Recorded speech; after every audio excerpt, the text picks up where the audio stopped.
Why is there such a huge gap between what we think parenting will be and what it actually is? What are the jobs of mums and dads now? It's like we're in the middle of this like wild cultural conversation around toxic masculinity and Me Too and violence and sexual violence. So raising boys, it's just everything feels like so much pressure. Like, it's on me. I've got to make the right decision. What's a dad now he's no longer just a provider? What's a mum now that she often is? Why, when we think having children will bring us closer together, does it so often push us apart? And when you're in those really like hard moments, like some people like leap to kind of rage and other people sort of just disconnect. What am I supposed to teach or model for my children when I have no idea what the world is going to look like in 5 years' time? It's really hard, and it's like a kind of compounding thing, because the more time you spend socializing on a screen, the less you sort of build those social muscles for like being in the real world and like reading body language and sort of thinking of stuff to do. Why did my parents have so much conviction about these things and I have absolutely none? Everything feels very high stakes in a way that I think it didn't for our parents. Well, I don't know, but there are some really intelligent people all around the world who've been thinking about this stuff, and they are going to talk to me, and we might not answer all those questions every week, but if we listen to their ideas, maybe we can get some wisdom and some insight and maybe most importantly some perspective and find out what it takes to be a happier parent. This week, I'm talking to Ruth Whippman, the author of Boy Mum. Boy Mum is Ruth's story as a feminist writer about to give birth to her third boy at the peak of the Me Too movement. It's about the conflict and fear and pressure that she feels as her own tribe dismiss all boys as little more than entitled predators in waiting. We talk about her discovery that boys actually need much more as infants than girls, and we unwittingly give them much less. We talk about the difficulty men face in parenting in a way that they've never experienced. We talk about screens, we talk about porn, we talk about the conversations I've had with my son around consent. And just to be clear, I'm not just talking about him understanding what consent is, but about him never being in a position where he can be accused of anything. So these are heavy, difficult topics, but I'm pleased to say that Ruth has a gift of being able to talk about these things with wit, and she brought that wonderful skill to this episode. I hope you enjoy it. I first encountered your work, I think, watching a clip of you on Woman's Hour, talking about the language around boys are like dogs, and us kind of praising girls for being adventurous and being all these different things, and having a really different language, or almost an exasperated one sometimes with boys. It struck me, not as a parent, but actually I run groups for really, really young kids, kind of from babies up to 3 and their parents, and that language is there from early. Like really early. That's interesting. So you hear that? Do you hear the dogs thing a lot? All the time, and it's often, and I've said it myself, and it's said in a way, it feels reassuring in a way. The way we say it, it's that you've got an exasperated mum whose kid's running around knocking stuff over and pulling stuff off the table, and it's a kind of, oh, it's not on you. Boys are like dogs. Yeah, it's validated. Right. And it's said in a generous way. And I've said it myself, it's only when I started listening, like working on this stuff and really looking at it and the way that we talk about girls and the way that we talk about boys, that I really started to notice it and think, hang on a second, is this really healthy to describe boys as being like dogs in that way? And I think the difficult thing is like, there's truth in it, isn't there? I mean, not always, but often if there is a kid running around and pulling the stuff off the table and not being able to be in circle time, that kid is more likely to be a boy than they are to be a girl. I mean, that's, there's lots of data on that, and that's true. So, it's hard. It's a really hard balance to strike. Will you just read the passage from the beginning of your book? So this is when I'm pregnant with my third son, and it's right at the time of the Me Too movement is going crazy. We live in America. Trump is president. There's pussy grabbing. There's all of these like horrible things on the news. So This is, and I'm heavily pregnant and pretty freaked out. At night, as I battled insomnia, heaving my bump around the bed from one achy compromise to another, my pregnant brain churned out a ticker tape of bad outcomes for my unborn boy. Rapist, school shooter, incel, man-child, interrupter, mansplainer, boob starer, birthday forgetter, frat boy, dude bro, homophobe, self-important stoner, emotional labour abstainer, non-wiper of kitchen counters. Trying to raise good sons suddenly felt like a hopeless task. So I read this and obviously laughed out loud and rolled over in bed. And I was like, oh, this book's going to be brilliant to my wife. Basically, because you've gone from school shooter to non-wiper of kitchen counters in one kind of slick paragraph. And I feel like that paragraph made me instantly like you. And thank you. There's something in the book where you're like, I love boys for the kind of creative humor they'll come up with in order to avoid being earnest. And then we really get that from you throughout the book, because there's heavy material in there.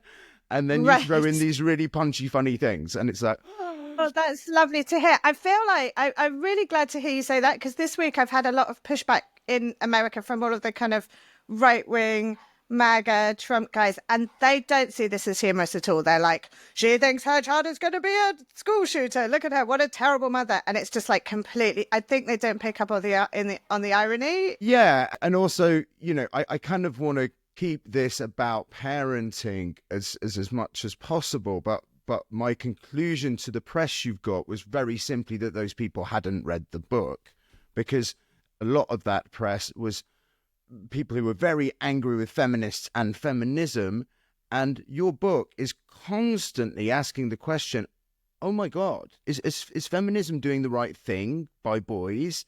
It, as you would expect, a book that's written by a mother of 3 boys to be, it's very, very tender about men and boys.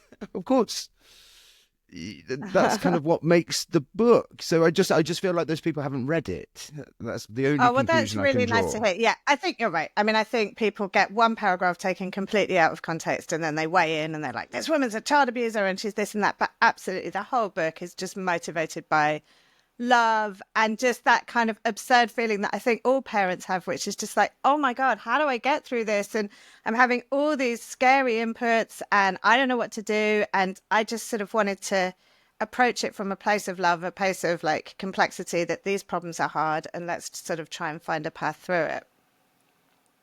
Yeah. So on this idea, it's not just an idea, you present really compelling data around it, that we talk to boys, even infant baby boys, in a very different way. We're more likely to attribute anger rather than sorrow to them. We give them less, but also they need more. You go and see a neurologist. Can you talk about that?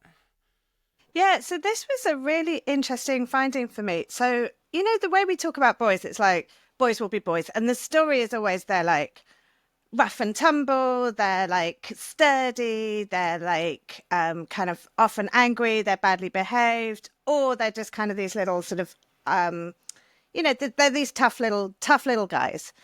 But actually, when I interviewed this, he's a neuroscientist and a psychoanalyst called Alan Shaw, and he digs into the data that shows that a baby boy is born with their right brain. So that's the part of the brain that deals with emotions and emotional self-regulation, like your ability to calm yourself down, impulse control, attachment, all of those sort of emotional centers.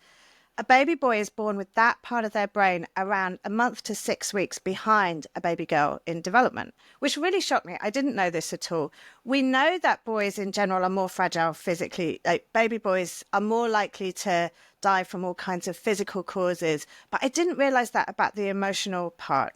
So because their brains are more immature, it means that they're more vulnerable to disruption. So any sort of bad thing that can happen to a baby, like abuse or neglect or bad parenting, have been shown in a lot of data to have a significantly greater impact on boys than they do on girls down the line. So boys need more in terms of care and support in that early period, but they get less. And so by get less, I mean that we sort of project all these like masculine qualities onto boys, and we talk to them less. We handle them in a different way. We like roughhouse with them and like throw them up in the air and say, "Hey there, my little man," and throw them up in the air, where we tend to give more of that caretaking, nurturing type touch to girls.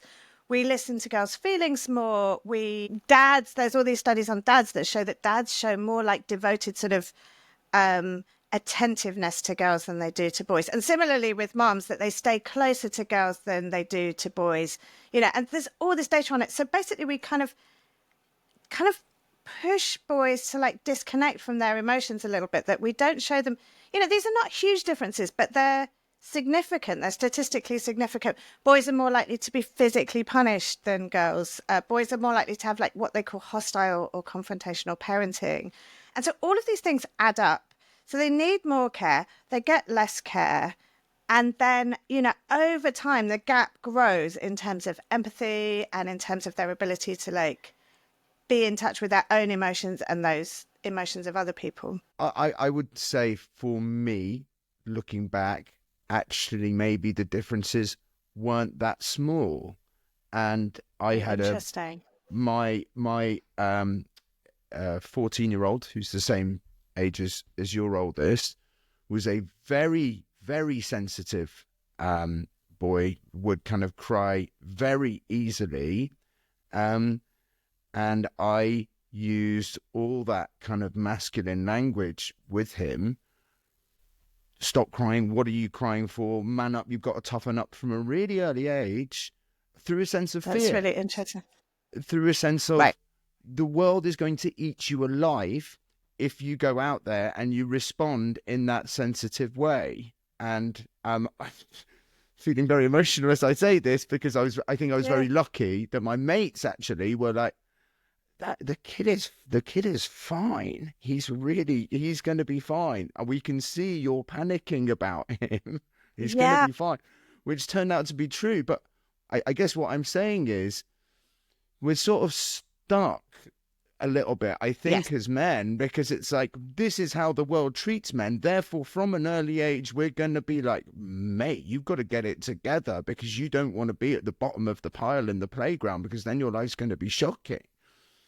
It's so true. I mean, I think especially dads, they do this kind of thing out of love. It's not because they hate their boys that they don't want to treat them well. It's because they love their boys, and they know, and men know firsthand, that this kind of thing, that it's a jungle out there for men in many ways. And I think a lot of adult men kind of live in a kind of slightly fear-based existence. Like, I don't want to overstate it, but, the way that older boys and men talk about it to me often is that, they know that if they show weakness, that they'll be jumped on. They know that, if they come across as girly or emotional, then there'll be costs to that.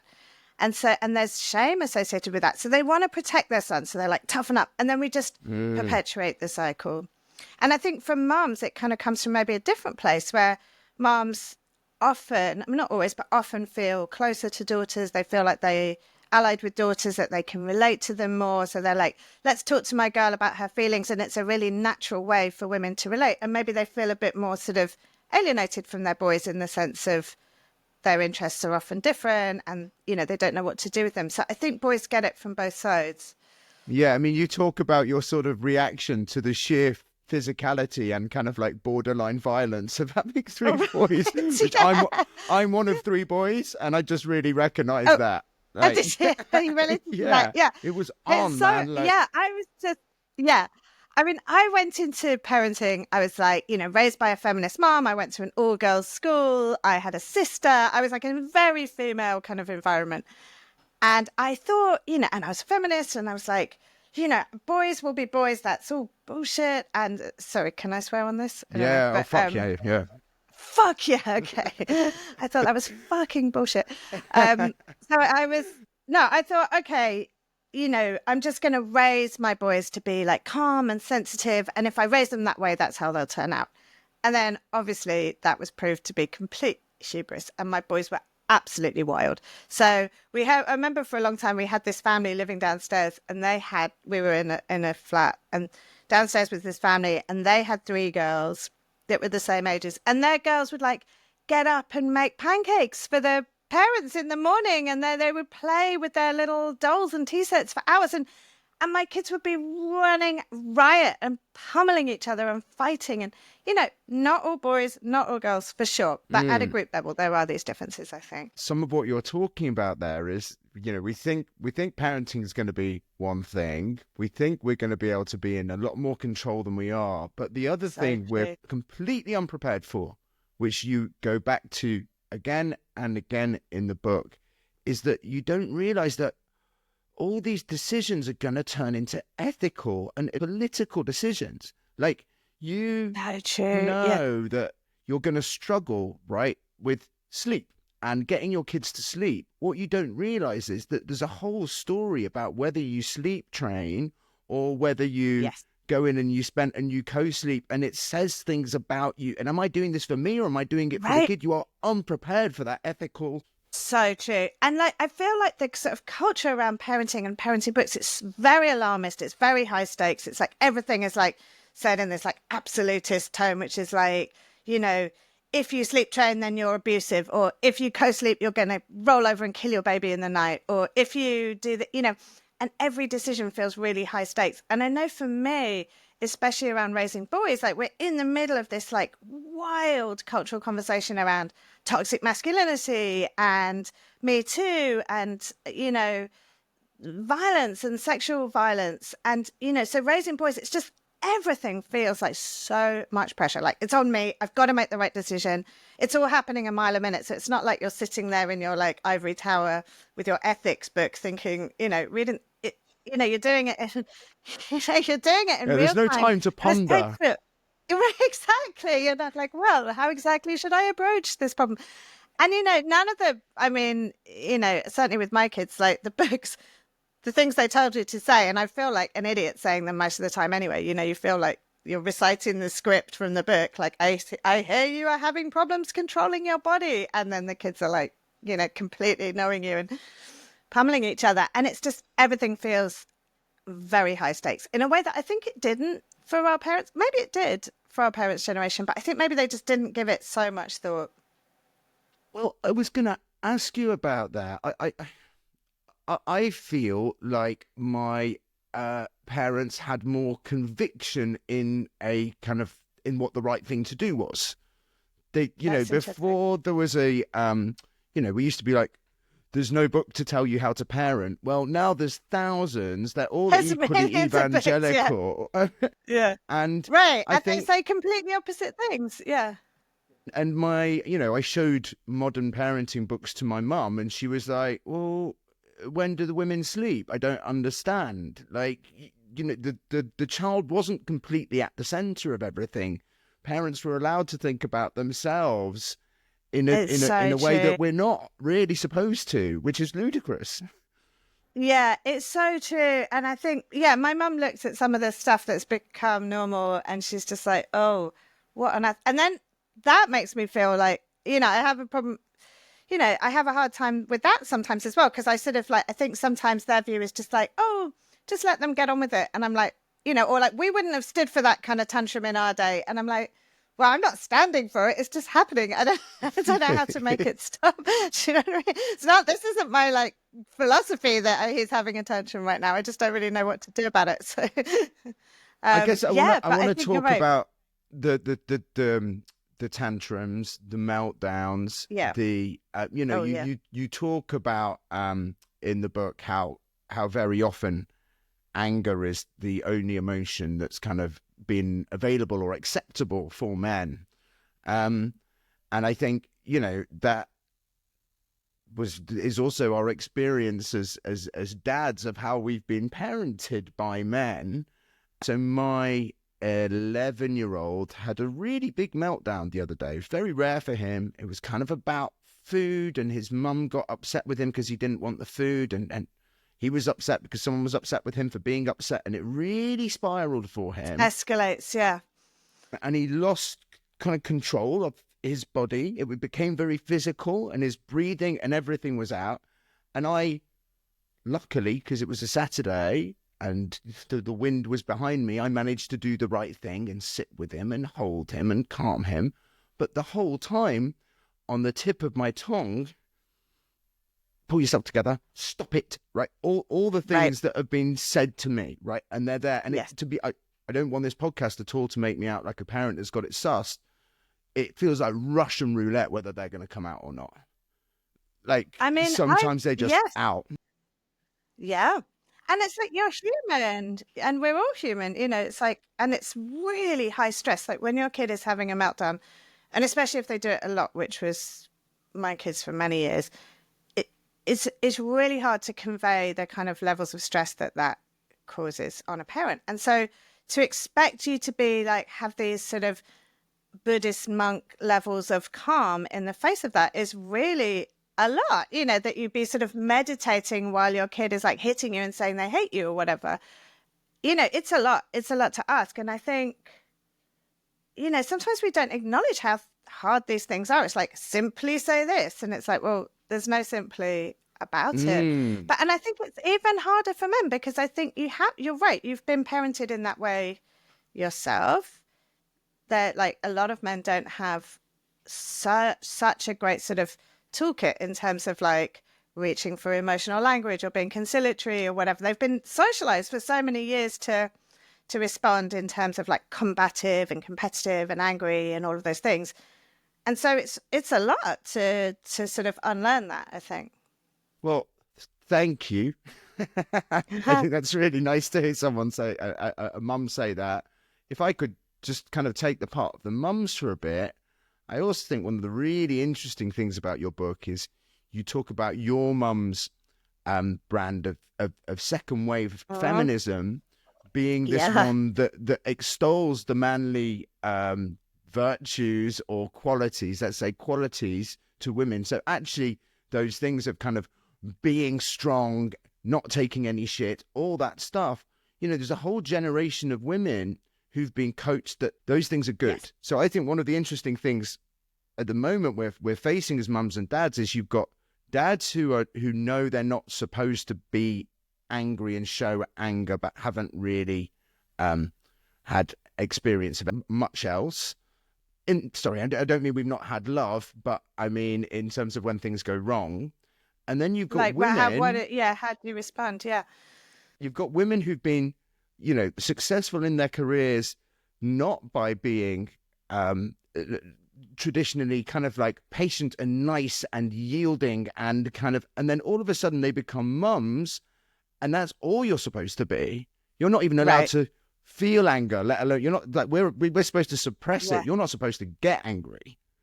And that's brutal. But really, like, there's all this really interesting research about young kids. I think you referred to it a little bit that like there's this like classic study from the 70s that if you like dress a baby like neutrally, so the adults can't see whether it's a boy or a girl, and you give it to an adult and you tell an adult that they're holding a boy, whatever the baby actually is, then if that baby cries, then people attribute that cry to anger. And if you tell the adults that the baby is a girl, then when that baby cries, they attribute it to fear or distress. So it's like right from the beginning, we like give men and boys anger. That's their sort of emotional repertoire. We attribute it to them.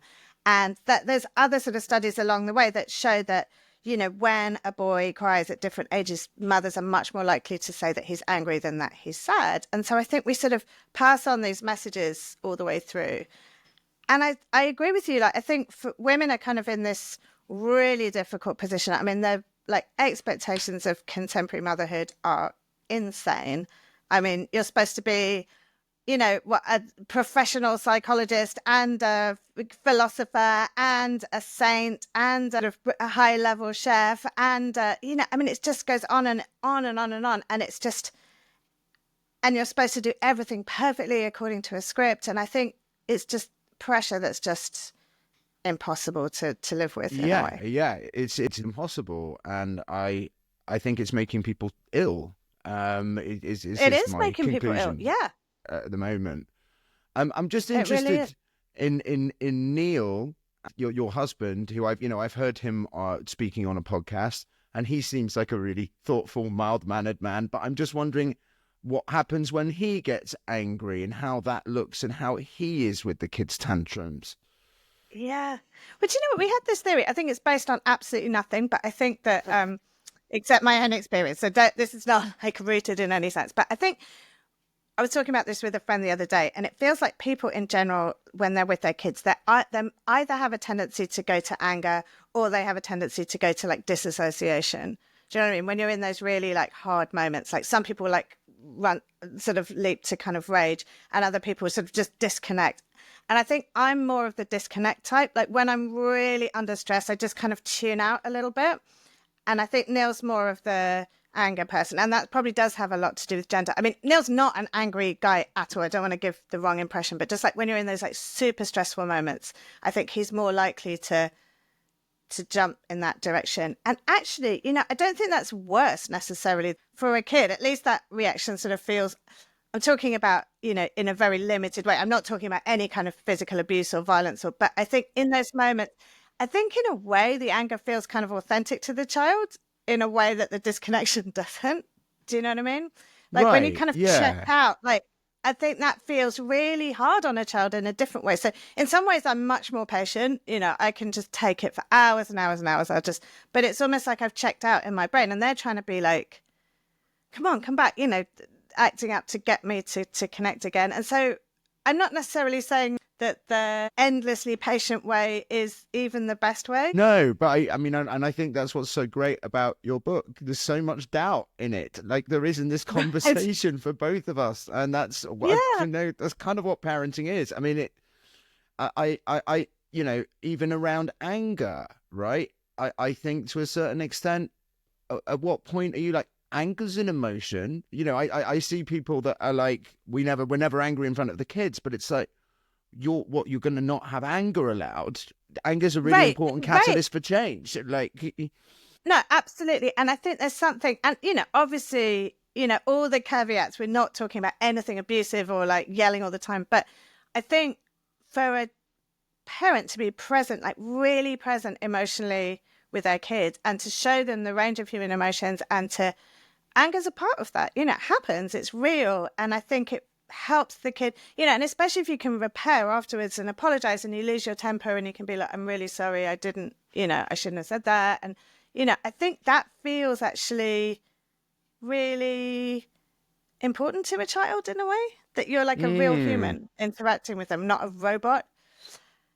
I mean, I hear in America, I hear a lot of this like parenting going on where it's sort of like off a script. There's something a bit robotic about it. So you'll hear someone saying you hear it in the park where parents are like, I see you are having trouble making good choices. And you're like, okay, maybe it's like the right thing to say, but it doesn't feel like it's coming from a human who's like really connecting with that kid in a real way. What's happened to mum? What's happened to mum? Oh my God. She's doing that thing. Yeah, she's doing that thing. I don't see that as necessarily a good thing. I think like you owe your kid like your real genuine self to show up in the interactions with them. I don't think there'll be anyone listening to this with a certain age of kids who doesn't have screens on their mind somewhere. So I just wonder if you could, and this is actually probably about more than screens, and it's linked to the kind of guilt and doubt that we've been talking about. But could you read If Guilt is Our Internal Police Force? So the chapter's called Hyperconnection and Disconnection, Boys Online. Motherhood has been like living in a police state. Before I had children, the voice of my conscience was mostly a benevolent little chirrup in the background. But since becoming a mother, it has turned from Jiminy Cricket to abusive sociopath. I have the ability to feel guilty about almost any parenting choice, but also about its exact opposite. I veer wildly between feeling guilty for not making the boys do enough chores, meaning they might grow up to be entitled, sexist men, and feeling guilty for being too strict about chores and turning my relationship with them into a constant nag fest. I feel guilty for not signing them up for enough improving extracurriculars and thereby failing to prepare them for America's cutthroat college applications market, but also for overscheduling them and not allowing them a joyous and untethered childhood. for spending too little time with them, and also for hovering too closely, suffocating them. In the depths of this state, every mental pathway leads to me being a bad mother. Yeah. So well put.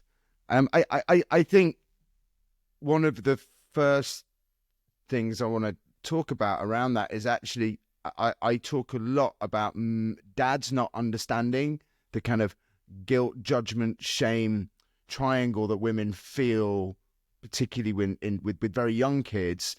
But I think the what you've described there, particularly around the kind of, am I doing the right thing for their future and their education? I think dads do feel that, and I think it does keep us awake. I mean, we're better at sleeping than you, so we're obviously not as worried. But we do. I mean, fatherhood is changing, and whether all dads are feeling that now or not is coming for us, right? That is coming for us, that emotion. And you know where that leads you into in the book is this huge debate around screens, and you pour through a lot of the evidence, which you describe as basically a kind of fool's errand, trying to work, because everyone's taking what they want from that evidence. Right. I'm really interested in where you've landed on it now as a mum. Yeah, it's a really good point. So I think screens has become like the guilt-mongering issue of our day. And, you know, it's really hard because parenting is really hard and screens are like a break. You know, we've all just come through the pandemic. And I think for most parents, like childcare is extremely unaffordable, and we have so little support in general. And so, you know, parenting without screens is really hard. Or for most people it is. For some people, their kids just play really nicely by themselves and great. But like for many of us, screens are our break. And, you know, they say don't use screens as a babysitter. And I'm like, well, actually, what else am I going to use them for? Of course I'm going to use them as a babysitter sometimes. But I think my kids were raised by Peppa Pig, really. She was like, I love that pig. Oh, my God, such a great pig. One of my favourite pigs. So I think it's complicated as usual. But I think what's happened a lot for boys is this thing called displacement. So sort of when researchers look at like the harms of screen time, they look at like two basic things. One is that what kids are actually doing online is really harmful in and of itself. And the other is that they're spending time on screens that they could be spending doing other stuff. And, you know, like socializing or sleeping or whatever, or exercising. And I think for boys, that second thing, the displacement thing, has been a really, really big problem. And you see, like in all this data, that boys are spending more time on screens than girls, and they're spending less time socializing in the real world. And like a lot of like male social spaces have kind of moved online. So boys are like playing video games online. You know, that is their social time in a way that it isn't so much for girls. And so it's really hard, and it's like a kind of compounding thing, because the more time you spend socializing on a screen, the less you sort of build those social muscles for like being in the real world and like reading body language and sort of thinking of stuff to do. And I know that a lot of times, especially, you know, with my boys, I think sometimes, you know, kids will come over and they really just don't know what to do with themselves. They're like, they're just like, can we go on the screen? Can we play video games? Can we do this? And then when I say no, it's like really hard and it feels incredibly awkward. I feel like, oh, I don't want to be that mum who's like forbidding them. But then they just don't have those muscles to like play or hang out or do stuff, you know. And I remember there was this one time, I think I talk about it in the book, you know, there was this one night where both of my older boys had had friends to sleep over. So they were like,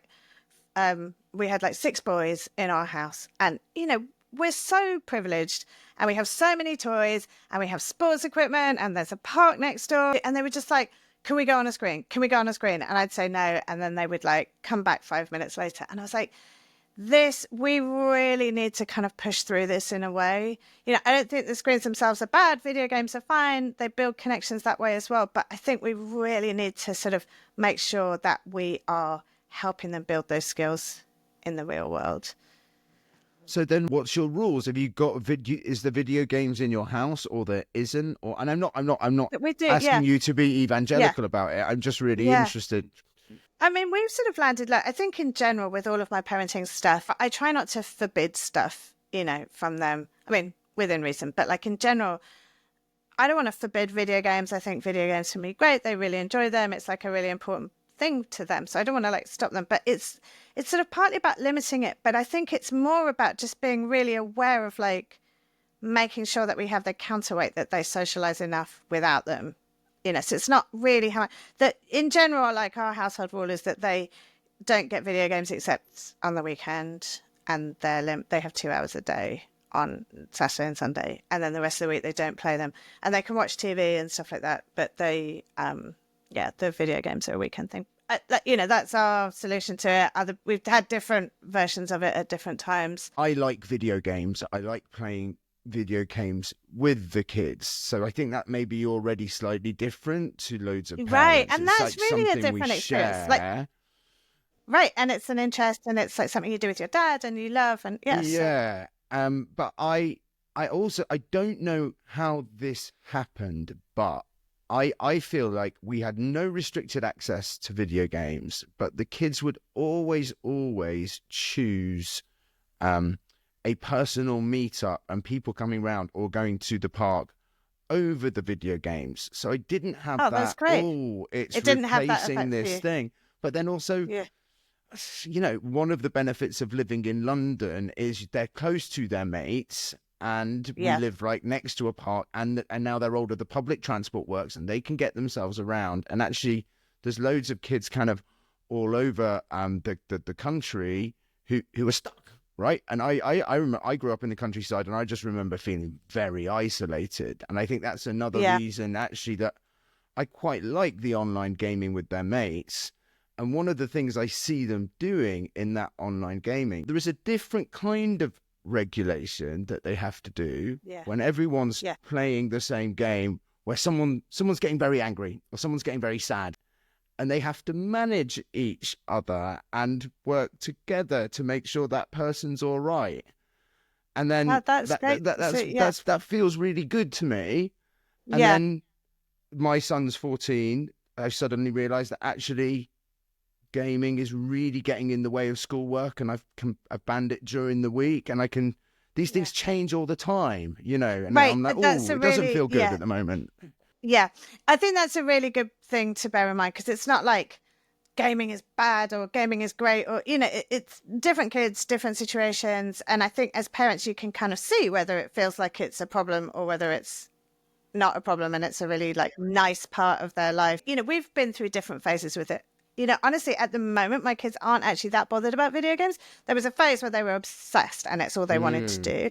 And now they're in a phase where it's less important. So I think it sort of really depends, honestly. I also think no judgment to parents who choose the blanket ban, not with the kids in mind, but just because that constant renegotiation around it is exhausting. Totally.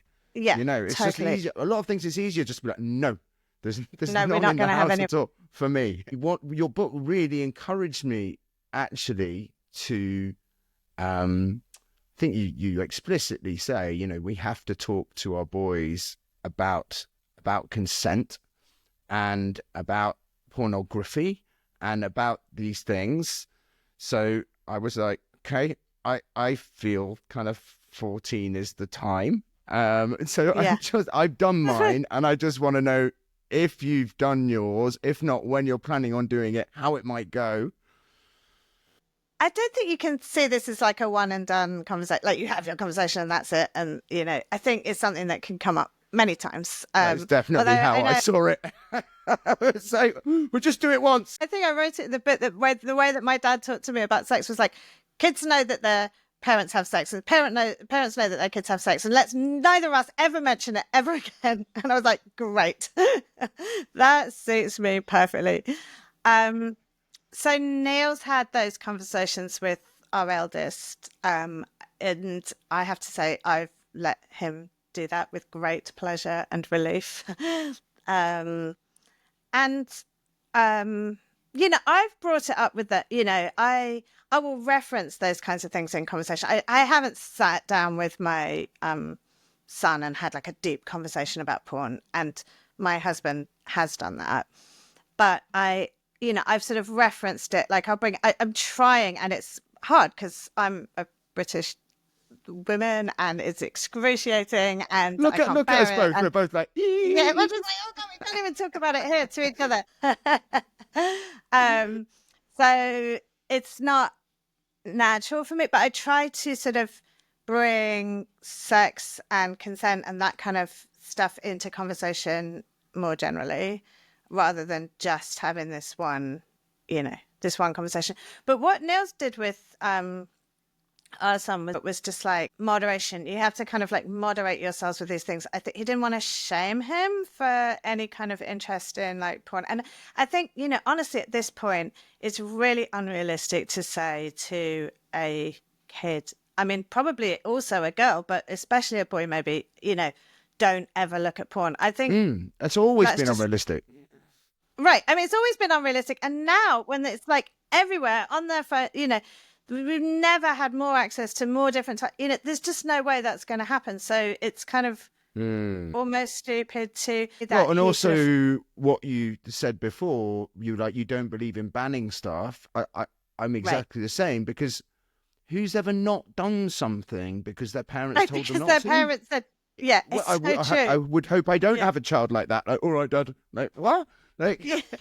Exactly. Yeah. Right. I know. Exactly. Imagine that. And, I think, look, everyone has different value systems around porn for so many different reasons. And, so it's not for me to say like what somebody's own values should be around that. I personally, I mean, I don't know. So one friend suggested that we should get him a subscription to an ethical porn site, because it was like, actually, like, I think one of the biggest problems is like there is still a lot of exploitation in that industry. There are, there's sex trafficking, there's all of these things. And I think it's important that he should know that this isn't, that there's some like horrible things done to people within that industry. And I want him to be aware of that, not because I want to like ruin his sex life forever, but I think it is really important to be like, look, there is a seedier side to this, and a lot of this is consensual and great and ethical, and a lot of it isn't, and just let's know that. We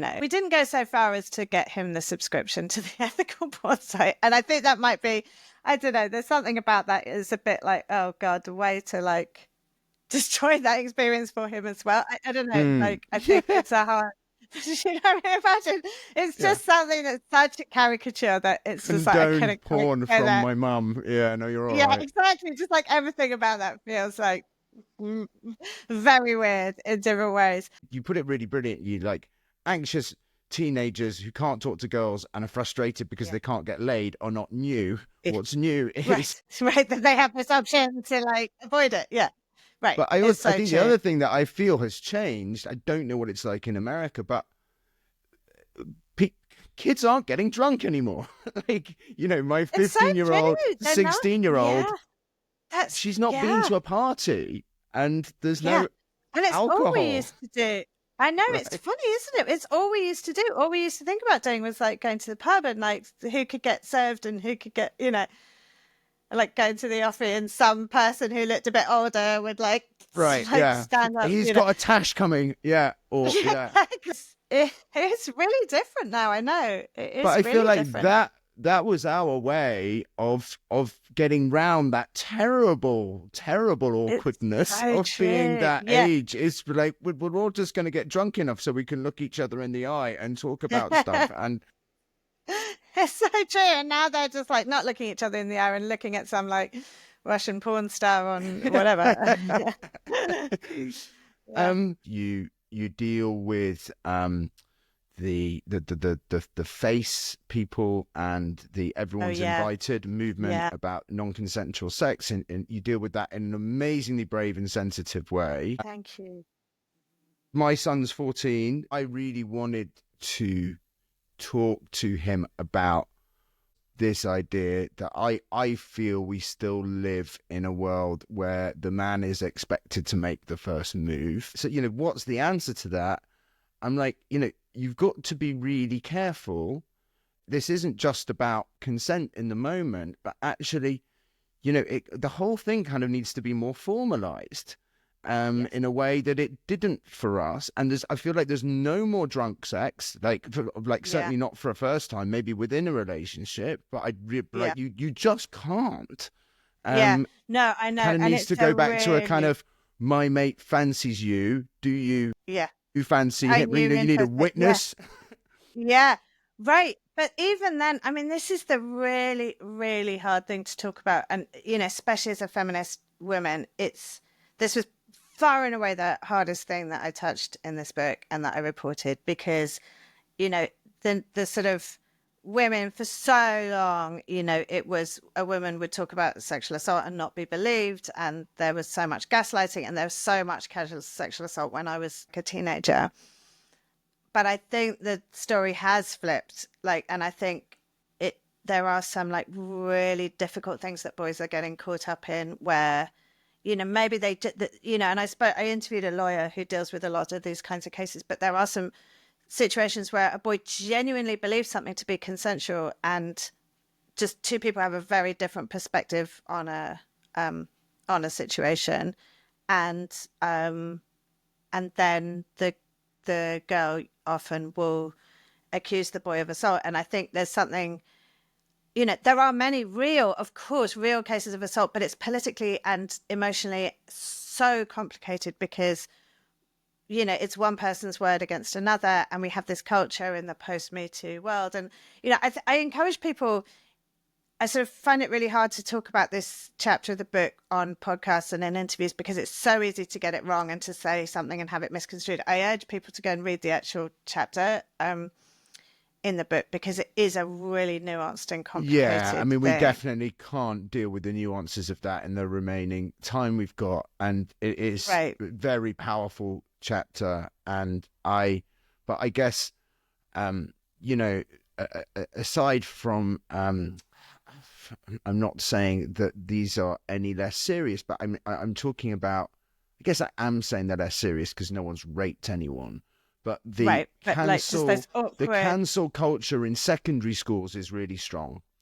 Yeah. It's really strong. And it's, A guy's a yeah. freak, a guy's he touched me, Yeah. and all Yeah. of a sudden next day that guy's got no mates because it's not worth the social Yeah. capital for them to talk to that person Yeah. anymore. And I think it is so common. When I interviewed boys for this book, one of the key things that were expressing was just like fear.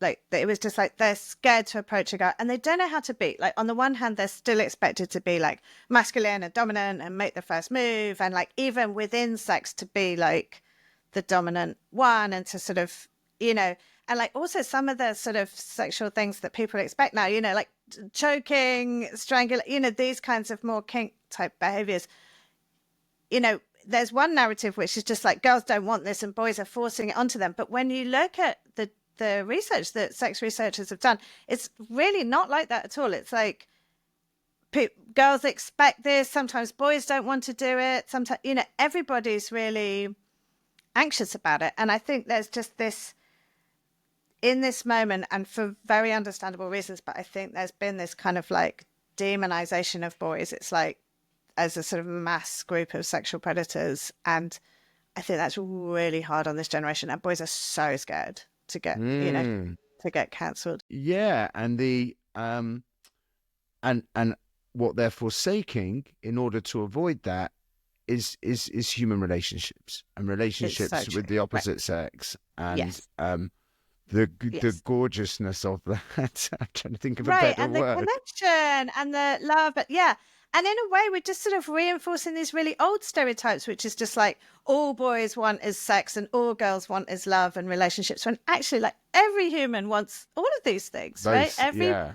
Right. Every human being needs love and connection and relationships. And most human beings need sex and desire. And so I think we're just doing both boys and girls a disservice with that narrative.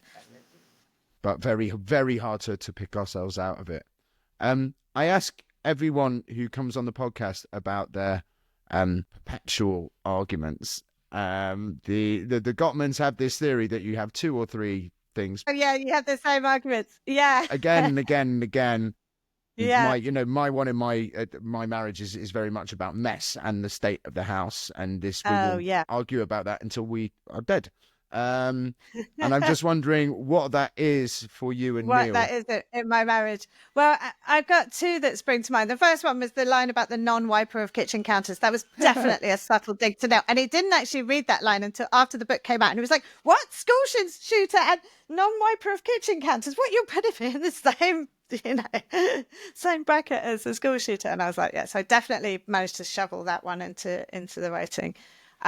What is that thing that they think men... Sorry, is this a gender thing? I feel like men don't think wiping the counters is part of the job of cleaning the kitchen. I think it all comes down to we all judge women for kind of tidy houses, and we don't judge men. Like, So deep true. down. And then the other one, just before we finish, is the one that Nell and I call the man on Twitter argument, which is that we have this constantly where I'll say something to him, he'd be like, yeah. And then like the next day he'd be like, oh, did you hear about this thing? And it would be the exact, it will be the exact thing that I told him yesterday, but it like a man on Twitter has said it, and suddenly it's like real and important, and he's taking it more seriously. So I'm like, oh, yeah. So that's the man on Twitter. Except it's not called Twitter anymore, but you get the idea. So that's a kind of men can only listen to men thing. Yeah, I think so. I mean, like, he does listen to me, and let's be fair about it, but especially if it's anything to do with like politics or world issues or anything, and I'll be like, oh, this issue, or this is what I think about this, and he'd be like, not like say it's wrong, but That's just so like, much kind of worse than being messy. Yes, write to him, tell him. I love that chat. Thank you. I'm really, It was great. really Thank thrilled you came to talk to me. Boy Mum is an It's amazing been a real book. pleasure. Like, Thank boy you. dads really need to read it. It's about, it's a really, really great book, and I hope I get to talk to you again. And thank you so much. I would love that. Thank you so much. Take care. I hope you enjoyed that conversation as much as I did. Boy Mum is called Boy Mum in the UK, so no excuses for not being able to find that.